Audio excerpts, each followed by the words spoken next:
Τι είναι αυτό? Ένα σφουργίτη.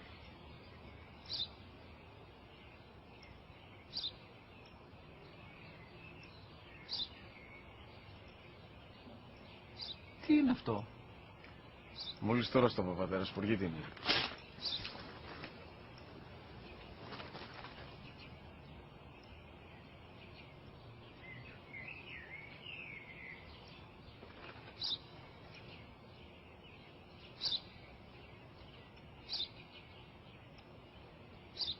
Τι είναι αυτό?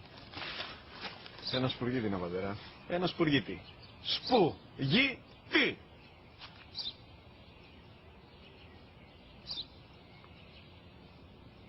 Τι είναι αυτό? Γιατί το κάνεις αυτό το πράγμα, μπορείς να μου πεις? Τόσες φορές σου είπα, είναι ένα σπουργίτη. Δεν το καταλαβαίνεις.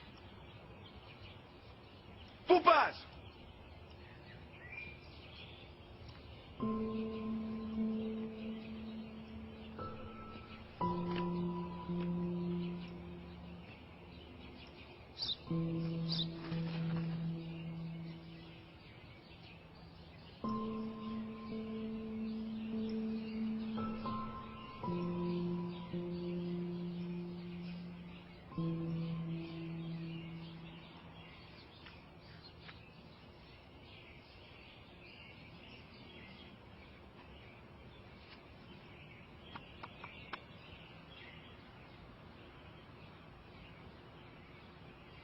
Δυνατά.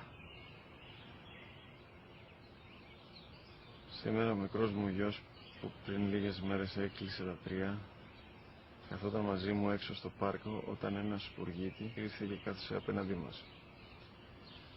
Ο γιος μου με ρώτησε 21 φορές τι ήταν αυτό και του απάντησα και τις 21 φορές ότι ήταν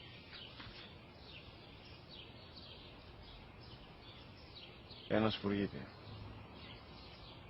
Τον αγκάλιασα τρυφερά και τις 21 φορές που μου έκανε την ίδια ερώτηση ξανά και ξανά, χωρίς να εκνευριστώ, νιώθοντας στοργή για το αθώο μου αγοράκι.